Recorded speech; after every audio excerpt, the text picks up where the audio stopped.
رسول اللہ صلی اللہ علیہ وسلم نے جان بوجھ کے اس سوال کو اگنور کر دیا، پھر پوچھا، پھر اگنور کیا، پھر پوچھا، پھر اگنور کیا۔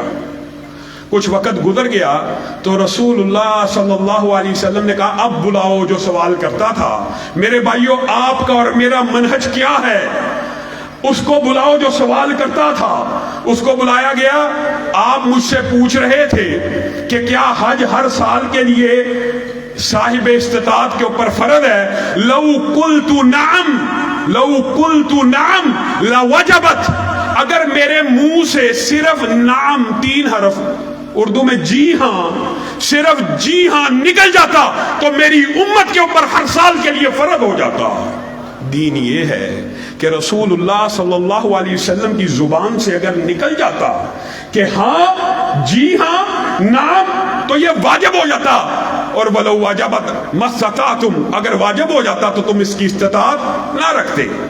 ہم نے علماء سے یہ آیت تو سن لی، وَمَا يَنْطِقُ عَنِ الْهَوَىٰ إِنْ هُوَ إِلَّا، رسول اللہ صلی اللہ علیہ وسلم اپنی مرضی سے بولتے ہی نہیں، جب بھی بولتے ہیں وحی کے تابع ہو کے بولتے ہیں۔ یہ بات ہم نے سمجھ لی، لیکن اس سمجھنے کے باوجود آپ کے اور میرے ذہن میں کچھ اشکالات ڈالے جاتے ہیں، کچھ وسوسے ڈالے جاتے ہیں، کچھ وہم ڈالے جاتے ہیں، کچھ اوہام ڈالے جاتے ہیں کہ رسول اللہ صلی اللہ علیہ وسلم کی 2 زندگی ہیں۔ جی آج جتنا بھی انکار حدیث کا فلسفہ ہے، جتنا بھی استحقار حدیث کا فلسفہ ہے یا استخفاف حدیث کا فلسفہ ہے، وہ سارے کا سارا اس بنیاد کے اوپر کھڑا ہے۔ انکار حدیث کا سارا فطرہ اس بنیاد کے اوپر کھڑا ہے۔ رسول اللہ بشر ہیں، اور کبھی رسول اللہ صلی اللہ علیہ وسلم نے گفتگو بشری تقاضے کے تحت کی ہے، کبھی نبوی تقاضے کے تحت کی ہے۔ میں غامدی رسول اللہ صلی اللہ علیہ وسلم کی زندگیوں کو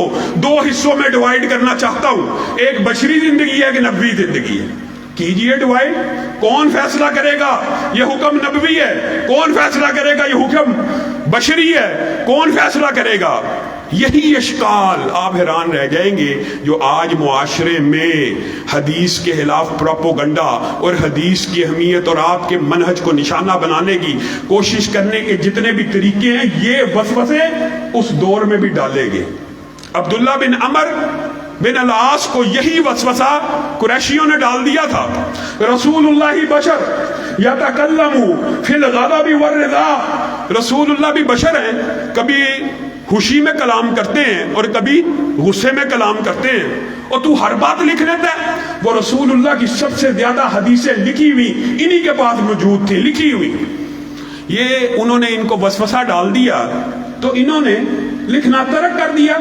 رسول اللہ صلی اللہ علیہ وسلم باہر آئے، کہا عبداللہ تو پہلے لکھا کرتا تھا، اب میں دیکھ رہا ہوں تو لکھا نہیں کرتا۔ بات لمبی چوڑی ہے۔ انہوں نے کہا کہ یہ مجھے قریشیوں نے بات کہی ہے کہ آپ بشر ہیں، آپ کبھی خوشی میں ہوتے ہیں، کبھی غمی میں ہوتے ہیں، کبھی غصے میں ہوتے ہیں، تو میں ہر بات لکھ لیتا ہوں، تو اس کے بعد اس بات کے بعد میں لکھنا بند کر چکا ہوں۔ اکتب اکتب فوالذی نفسی بیدی۔ میرے بھائیو، یہ میرا اور آپ کا منہج ہے۔ رسول اللہ صلی اللہ علیہ وسلم نے کہا لکھا کر، لکھا کر، اس ذات کی قسم جس کے ہاتھ میں محمد صلی اللہ علیہ وسلم کی جان ہے، ما یخرج منہ الا حق، اس زبان سے حق کے علاوہ کچھ نہیں نکلتا۔ یہ بات بھی سمجھ آ گئی، لیکن بات مکمل ابھی تک دماغ میں نہیں اتری۔ رسول اللہ کا کلام وحی کے تابع، رسول اللہ کی زبان سے جو بات نکلتی ہے وہ حق کے علاوہ نہیں۔ تو رسول اللہ کا جو حکم ہے، کیا وہ اللہ کا حکم نہیں ہے؟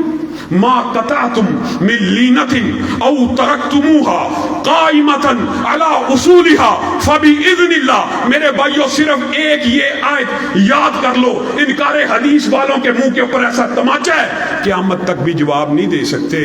قرآن پاک کی کیا آیت ہے؟ ما قطعتم من لینۃ او ترکتموها۔ رسول، یہ لمبا چوڑا واقعہ ہے، مختصر کر کے آپ کے سامنے رکھتا ہوں۔ رسول اللہ صلی اللہ علیہ وسلم نے صحابہ کو کہا فلاں یہ جو یہودیوں کی بستی ہے، اس کے سامنے کی بعض جھاڑیاں کاٹ دو، بعض درخت چھوڑ دو، بعض کھجور کے تنے کاٹ دو، بعض چھوڑ دو۔ حکم کس نے دیا؟ رسول اللہ نے۔ حکم کس کو دیا؟ صحابہ کو۔ کس نے دیا؟ رسول اللہ نے۔ کس کو دیا؟ صحابہ کو۔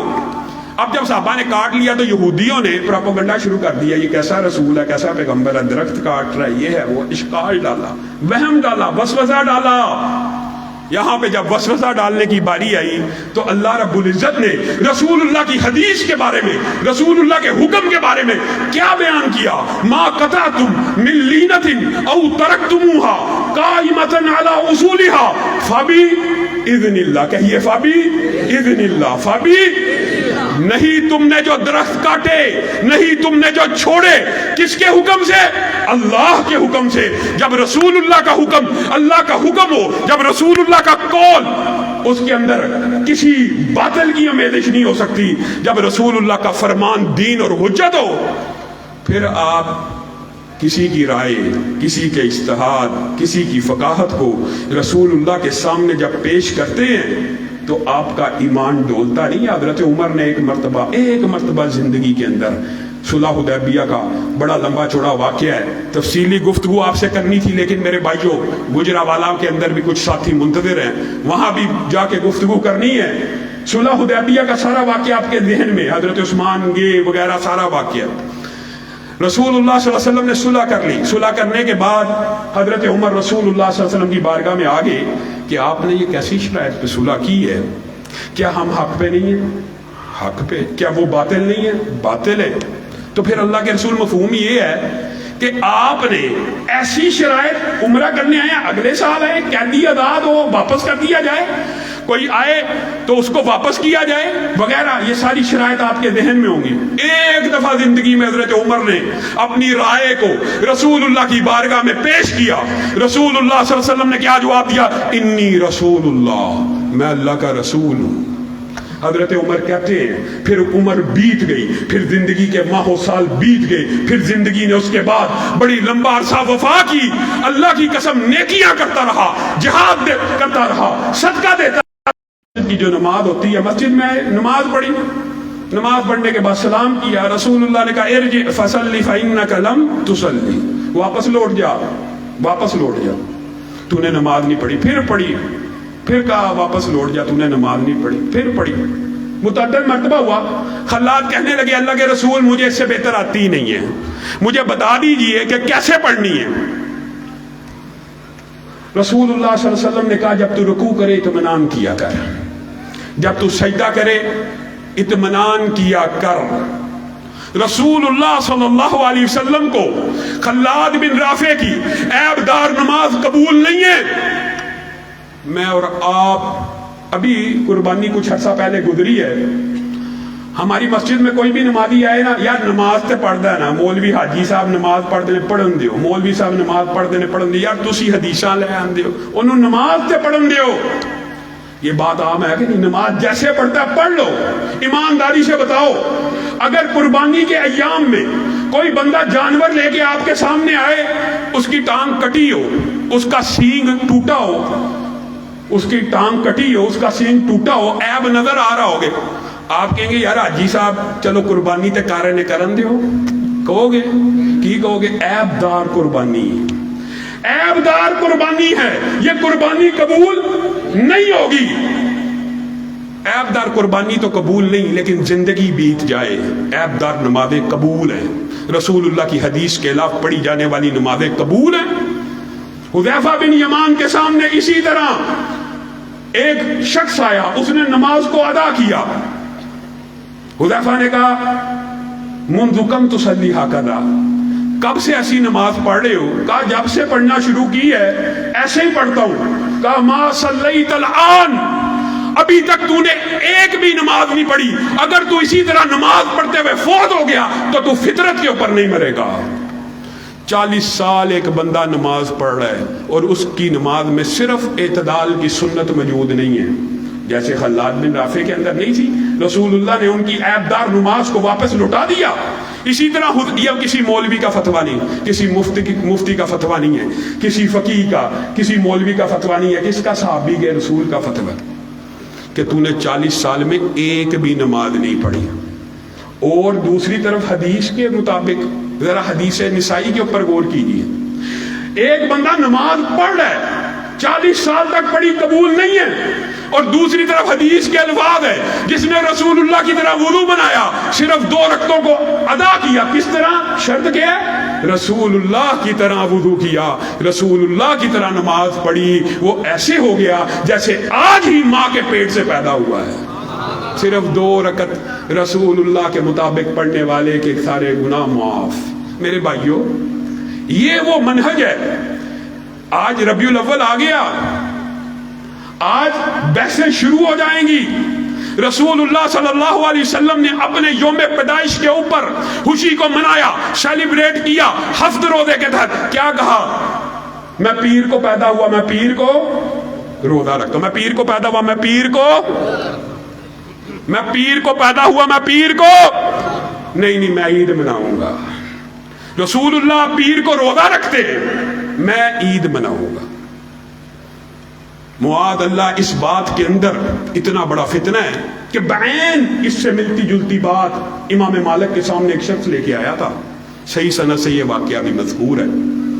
امام مالک کے پاس آ کے کہنے لگا، امام مالک، میں مسجد النبوی سے احرام پہننا چاہتا ہوں اور میں مسجد النبوی سے تلبیہ پکارنا چاہتا ہوں۔ احرام آپ پہن سکتے، لیکن جو عمرے کی نیت ہے وہ میں مسجد النبوی سے کرنا چاہتا ہوں۔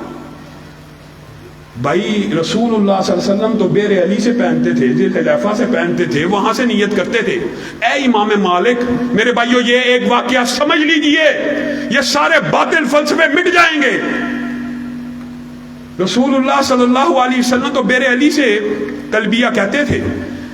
اے امام مالک، مسجد النبوی کی یہ فضیلت ہے، اس میں روضۃ من ریاض الجنہ ہے، اس میں ایک نماز 1000 کے برابر ہے، یہ مدینہ الرسول ہے، یہاں پہ جو ہے دجال نہیں آ سکتا، طاعون نہیں آ سکتا۔ اب میری نیت ہے، مجھے بیر علی کی حدیث سے کوئی فضیلت نہیں ملی اور مسجد النبوی کی فضیلت ثابت ہے، یہاں پہ نماز 1000 نماز سے بہتر ہے، یہاں پہ روضۃ من ریاض الجنہ ہے۔ اب میری نیت ہے کہ میں مسجد النبوی سے تلبیہ پکاروں گا۔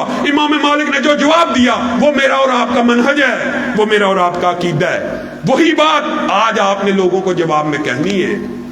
امام مالک نے کہا، ڈر جا، تو فتنے میں مبتلا ہو چکا ہے، اور فتنے میں مبتلا ہونے کی ان کے پاس دلیل ہے، فَلْيَحْذَرِ الَّذِينَ يُخَالِفُونَ عَنْ أَمْرِهِ کی آیت۔ کہا میں کیسے فتنے میں مبتلا ہو رہا ہوں؟ کہا تو ایک ایسے عمل کی فضیلت بیان کر رہا ہے اور ایک ایسے عمل کو افضل مانتا ہے، تیرا عقیدہ یہ ہے کہ جس کے بارے میں رسول اللہ کو علم نہیں تھا اور تجھے علم ہو گیا۔ یہ فضیلت جو مسجد النبوی کی تھی، یہ رسول اللہ کے علم میں تھی، انہوں نے یہاں سے احرام کیوں نہیں پہنا؟ تیرے فتنے میں مبتلا ہونے کو یہی کافی ہے کہ تو کسی ایک ایسی چیز کی فضیلت بیان کر رہا ہے کہ رسول اللہ اس کی فضیلت سے آگاہ نہیں تھے۔ میرے بریلوی بھائی، ذرا غور کریں، ذرا فکر کریں۔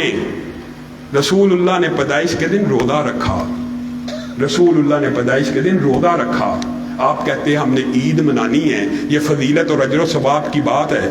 میرے بھائیوں، کیا رسول اللہ اس فضیلت سے محروم رہ گئے؟ کیا رسول اللہ کو اس کی فضیلت علم نہیں تھی؟ آپ نے رسول اللہ صلی اللہ علیہ وسلم کی ذات کو کیا سمجھا؟ اور میرے بھائیوں، رسول اللہ کی ذات تو اتنی بلند اعلیٰ ہے، اللہ کی قسم، علماء بیٹھے ہیں، آپ ان سے بعد میں بھی پوچھ سکتے ہیں، جب تک قرآن پاک کی آیت کی بھی تشریح رسول اللہ نہ کر دے، وہ تشریح حجت نہیں ہو سکتی۔ اگر کوئی اپنے عقل، اپنے فہم، فراست سے، غامدی کی طرح ہم قرآن پاک کو صرف لغت سے سمجھیں گے، کدھر سے سمجھیں گے؟ لغت سے، عربی زبان سے سمجھیں گے اور صرف لغت سے سمجھیں گے، حدیث کو منحا کر کے، وَأَنزَلْنَا إِلَيْكَ الذِّكْرَ لِتُبَيِّنَ لِلنَّاسِ۔ رسول اللہ صرف شارع نہیں ہے، شارح بھی ہیں۔ رسول اللہ قرآن کی تشریح جو کریں گے وہی تشریح مانی جائے گی۔ ایک آیت آپ منکرین حدیث کے سامنے رکھ لیجئے، فَلَيْسَ عَلَيْكُمْ جُنَاحٌ أَن تَقْصُرُوا مِنَ الصَّلَاةِ إِنْ خِفْتُمْ أَن يَفْتِنَكُمُ الَّذِينَ كَفَرُوا۔ تمہارے پہ کوئی حرج نہیں، تم نمازوں کو قصر کر لیا کرو اگر تمہیں کفار کے حملے کا خطرہ ہو۔ یہاں پہ قرآن پاک میں جو قصر نماز ہے، اس کی اجازت ان خفتم، اس کے ساتھ خاص کی گئی ہے کہ نہیں، اگر تمہیں کفار کے حملے کا خطرہ ہو تو نمازوں کو قصر کر لیا کرو۔ حضرت عمر کے پاس ایک بندہ آ گیا تھا اور آ کے کہنے لگا، کہ اے عمر اب تو کفار کے حملے کا خطرہ نہیں رہا، اب ہم نماز قصر کیوں کرتے ہیں؟ اب آپ آرڈیننس جاری کریں کہ نماز قصر نہیں ہوں گی۔ تو حضرت عمر نے کیا جواب دیا تھا؟ عجبت مما عجبتا، جس بات پہ تو تعجب کا اظہار کر رہا میں نے بھی تعجب کا اظہار کیا تھا، میں رسول اللہ کی بارگاہ میں گیا تھا یہی بات لے کے جو تو میرے پاس لے کے آیا۔ تو اللہ کے رسول نے کہا تھا میرے بھائیو رسول اللہ ہی کی تشریح مانی جائے گی۔ اگر انکار حدیث والے جمع ہو جائیں نماز قصر کو ثابت کرنے کے لیے، تو یہاں پہ نماز قصر قرآن پاک میں کس چیز کے ساتھ خاص ہے؟ کفار کے حملے کے ساتھ، ان کے فتنے کے ساتھ، ان کے خوف کے ساتھ۔ میں رسول اللہ کے پاس گیا تھا، رسول اللہ نے کہا تھا یہ اللہ نے تمہیں صدقہ دیا، اس کو قبول کرو۔ آیتوں کی تفہیم، آیتوں کے معانی، حضرت عمر نے پہلے کیا کہا؟ عجبت مما عجبتا۔ حضرت عمر جیسا فقیہ بھی قرآن پاک کو براہ راست سمجھتا ہے تو غلطی کا امکان ہے۔ قرآن پاک کی آیات بھی اگر سمجھی جائیں گی تو کیسے سمجھی جائیں گی؟ رسول اللہ کی تشریح کے ذریعے سے۔ الذین آمنوا والذین آمنوا ولم یلبسوا ایمانہم بظلم اولئک لہم الامن وہم مہتدون۔ مسلمانوں کے لیے اور صحابہ کے لیے یہ آیت بڑی سنگین تھی، بڑی سخت تھی کہ اللہ کے رسول ایسے کیسے ہو سکتا ہے کہ کوئی بندہ اپنی جان کے اوپر ظلم نہ کرے؟ تو رسول اللہ صلی اللہ علیہ وسلم نے مسکراتے ہوئے کہا تھا تم نے قرآن کو کیا سمجھا؟ اس سے مراد ان الشرک لظلم عظیم ہے کہ جس کے ایمان میں شرک کی آمیزش نہیں ہوگی انشاءاللہ وہ امن میں بھی رہے گا اور وہ راہ راست پہ بھی رہے گا۔ اور یہ مثال ایک نہیں ہے، علماء بیٹھے پوچھ سکتے ہیں۔ عدی بن حاتم نے کلوا واشربوا حتی یتبین لکم الخیط الابیض من الخیط الاسود۔ عدی بن حاتم نے جب قرآن پاک کی یہ آیت نازل ہوئی کلوا واشربوا حتی یتبین لکم، جب یہ قرآن پاک کی آیت نازل ہوئی، یہ سچا واقعہ ہے، تو انہوں نے 2 داغے اپنے سرانے میں رکھ لیے تھے۔ قرآن کی آیت کا ترجمہ جب تک سفید داغا سیاہ داغے سے الگ نہ ہو جائے۔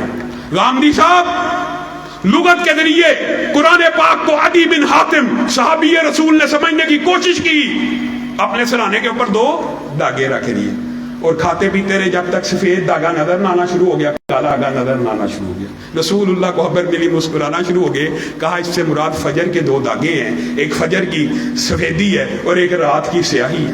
قرآن پاک کو بھی اگر کوئی شخص براہ راست یہ دعویٰ کرے کہ میں سمجھ سکتا ہوں رسول اللہ کے بغیر صرف قرآن کافی ہے، صرف قرآن کافی ہے، تو رسول اللہ کے بغیر من یعمل سوءا یجزا بھی، حضرت ابو بکر کا واقعہ ہے۔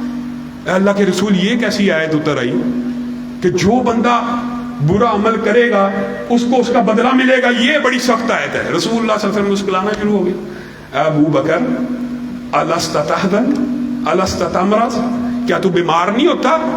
کیا تجھے غم نہیں آتا؟ اور بندہ مومن کا تو ایک ایک گناہ جھڑنا شروع ہو جاتا ہے۔ اگر کانٹے کے برابر بھی، سوئی کے برابر بھی اس کو کوئی چیز دل کے اندر بھی چبھن محسوس ہو نا کسی چیز کی، اس سے بھی گناہ معاف ہو جاتے ہیں۔ ابو بکر گناہوں مسلمانوں کے معاف ہوتے ہیں استغفار سے بھی اور بیماریوں کے آ جانے سے۔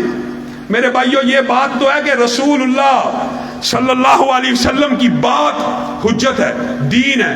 علماء بیٹھے ہیں، حدیث جبریل بیان کر کے اپنی آخری بات کو کروں گا۔ آپ سب نے حدیث جبریل سنی ہوگی۔ رسول اللہ صلی اللہ علیہ وسلم کے پاس ایک شخص آیا ہے، صحابہ اس کو نہیں تھے پہچانتے، تو انہوں نے سمجھا مسافر ہے، لیکن کپڑوں سے سفر کے آثار نہیں تھے مل رہے۔ خیر وہ ایک عجابتوں کی داستان ہے، پوری کی پوری حدیث۔ رسول اللہ صلی اللہ علیہ وسلم سے آ کے پوچھنے لگا ایمان کیا ہے، احسان کیا ہے، اسلام کیا ہے۔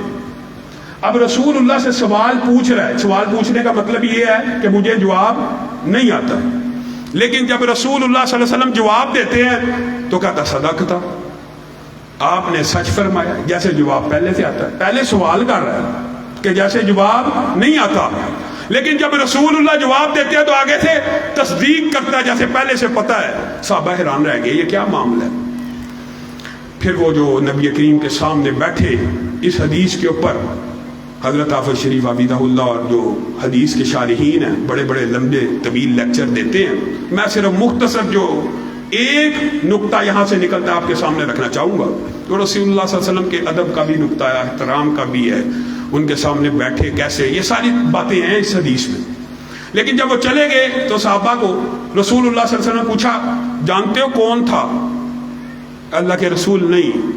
آسمان سے جبریل امین آئے تھے، آسمان سے جبریل امین آئے تھے، تمہیں تمہارا دین سکھا کے گئے ہیں۔ میرے بھائیو، یہ جو جملہ ہے آپ کے اور میرے منہج کی اساس ہے، تمہیں تمہارا دین سکھا کے گئے ہیں، تمہیں تمہارا دین سکھا کے گئے۔ کیا دین سکھا کے گئے ہیں میرے بھائیو؟ دین یہ سکھا کے گئے ہیں، جبریل امین آئے تھے نا، رسول اللہ اعلان کرتے آسمان سے جبریل آئے ہیں، آپ سے چند گفتگو کریں گے، آپ ان کی گفتگو سماعت فرما لیں، حدیث تقریری بھی بن سکتی ہے، لیکن دین یہ سکھا کے گئے ہیں۔ جبریل کو سوالوں کے جواب بھی آتے تھے، لیکن کن کی زبان سے ادا کروائے؟ رسول اللہ کی زبان سے ادا کروائے۔ اور دین یہ سمجھا کے گئے ہیں، جب تک رسول اللہ کی زبان سے کوئی کلمہ ادا نہ ہو، وہ اس وقت تک دین نہیں بن سکتا۔ دین صرف وہ ہے،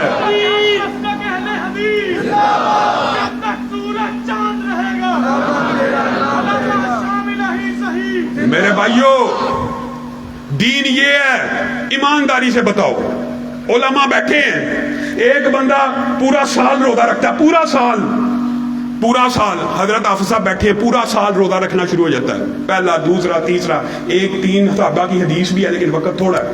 ایک بندہ پورا سال روزے رکھتا ہے، روزہ اسلام میں ہے کہ نہیں؟ روزہ اجر و ثواب ہے کہ نہیں؟ روزے کی فضائل ہیں کہ نہیں؟ اگر ایک بندہ پورے سال رکھتا ہے، بتائیے اس کو اجر و ثواب ملے گا کہ گناہ ملے گا؟ سبحان اللہ، اللہ کا شکر ہے علم عام ہو گیا، آپ کو پتا ہے اس کو گناہ ملے گا۔ پورے سال کے روزے رکھنا دین اور شریعت میں جائز نہیں ہے۔ جس کی اصل دین میں موجود ہے وہ تو جائز نہیں ہے، اور جس کی اصل دین میں نہیں ہے وہ ہم مناتے پھریں، کوئی فرق نہ آئے، نہ ایمان جائے۔ رسول اللہ صلی اللہ علیہ وسلم نے اس کے متبادل کیا کہا؟ پورا سال اگر تو روزہ رکھے گا تو وہ قبول نہیں ہے، اگر مہینے میں کتنے رکھے گا؟ 3۔ سبحان اللہ، اللہ کا شکر ہے آپ کو پتہ ہے۔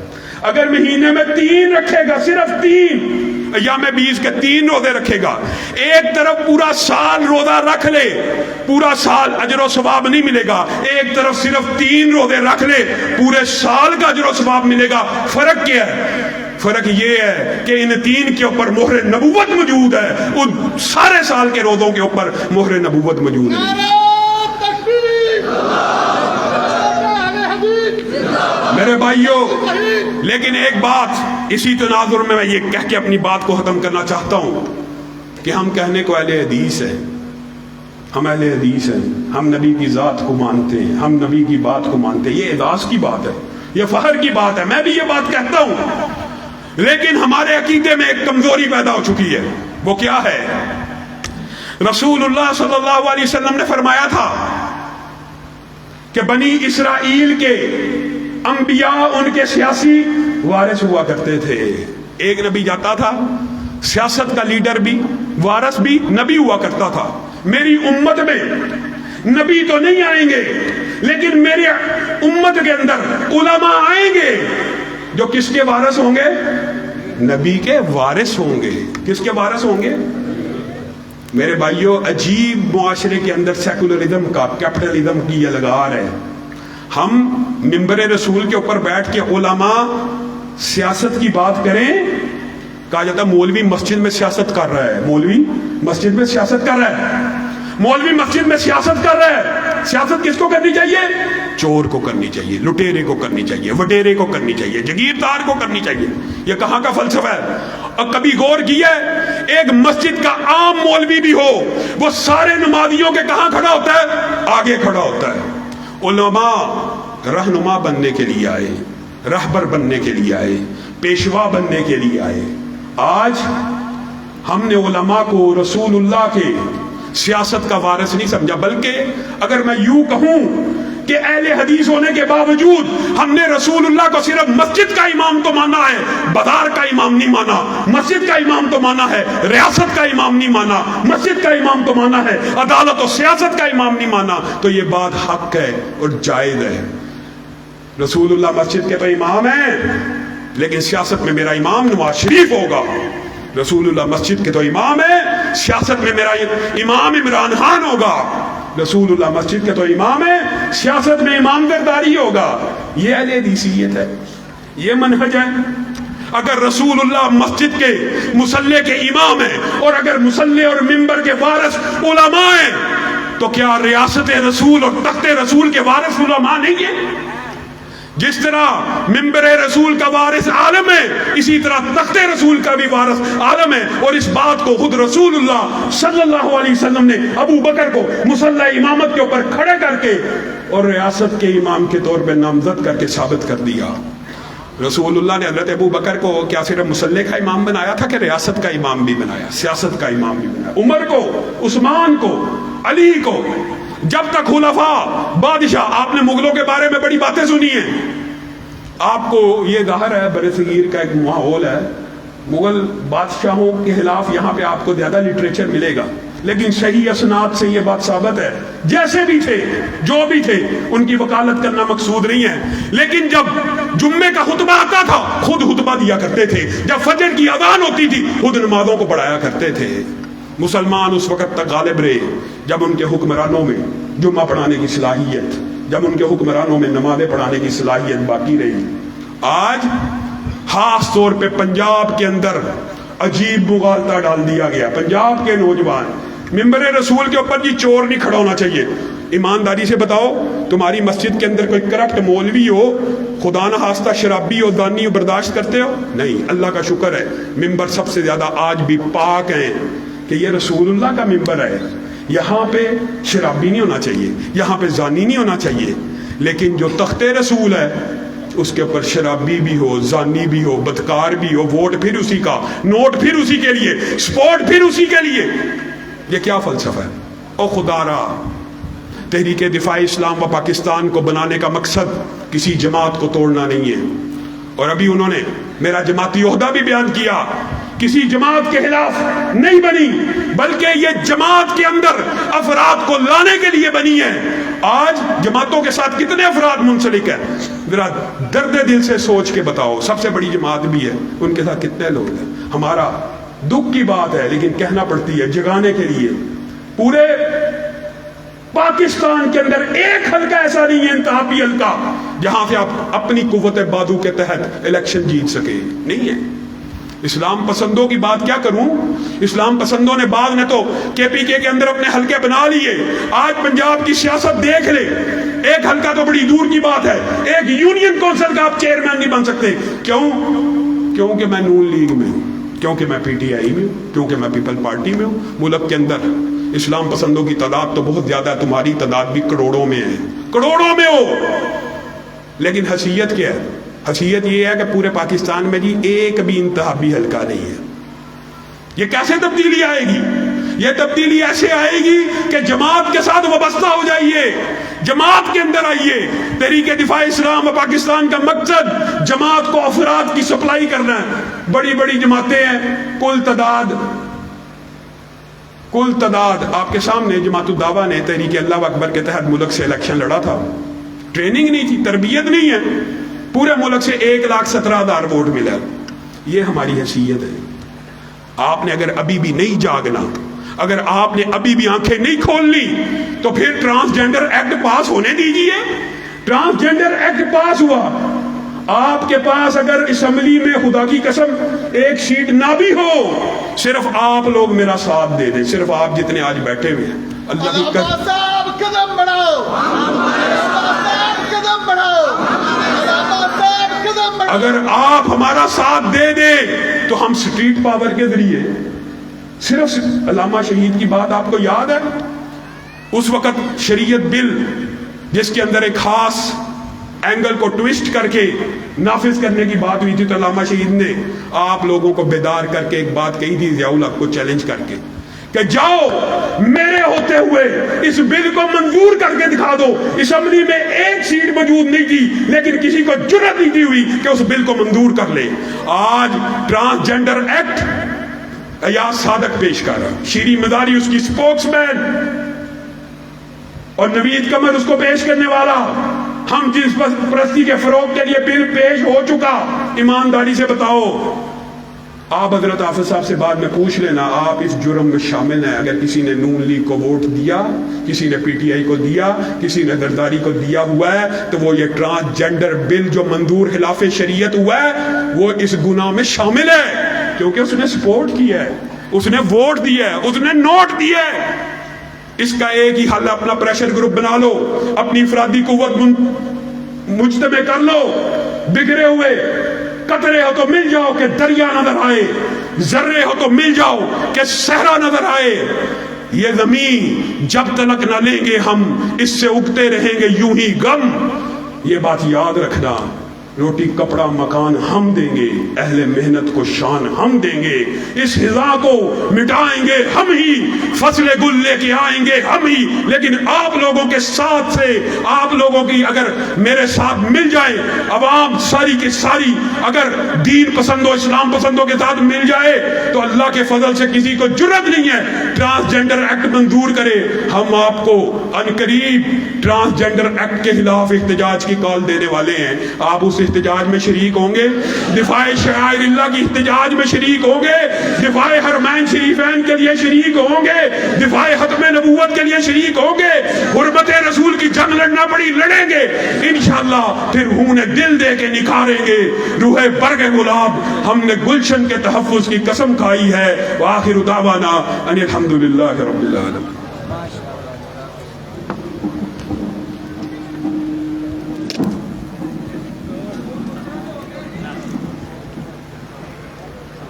جناب مولانا محمد یعقوب صاحب.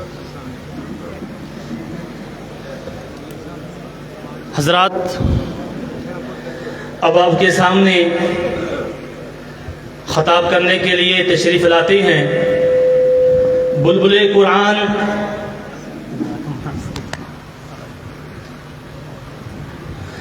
قاری قرآن, نوجوانوں کی دلوں کی دھڑکن, میری مراد محترم جناب قاری بنیامین عابد صاحب.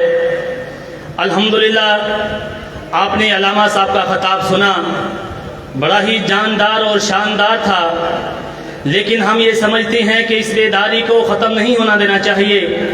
اب دوبارہ انشاءاللہ الرحمن قرآن کے ساتھ آپ کو یہ بیدار کرنے کے لیے تشریف لائے ہیں. میرے نعرے کا جواب دیجئے بلند آواز کے ساتھ, نعرہ تکبیر, نعرہ تکبیر, مسلک حق اہل حدیث.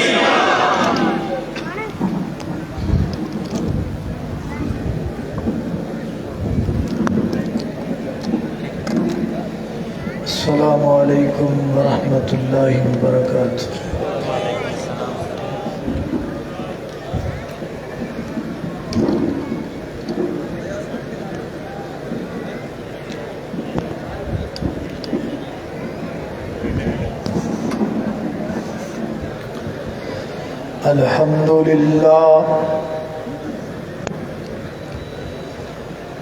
الحمد للہ وکفا والصلاة والسلام علی من لا نبی بعدا.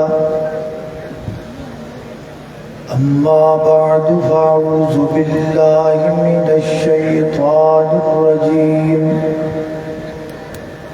بسم اللہ الرحمن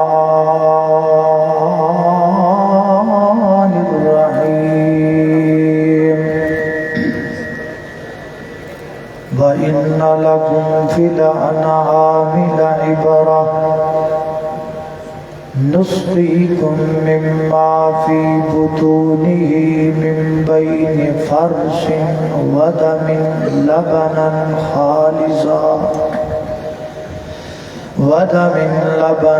خَالِصًا صَائِغًا لِلشَّارِبِينَ.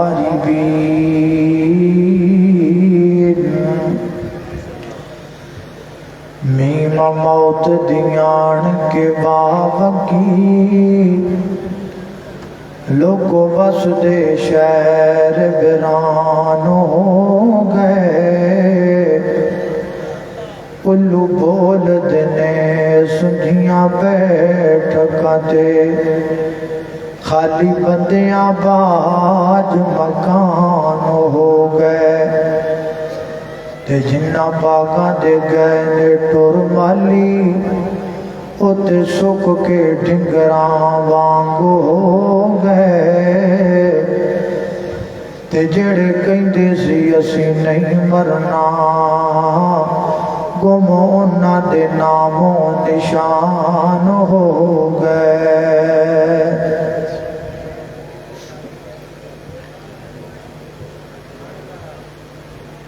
فطرت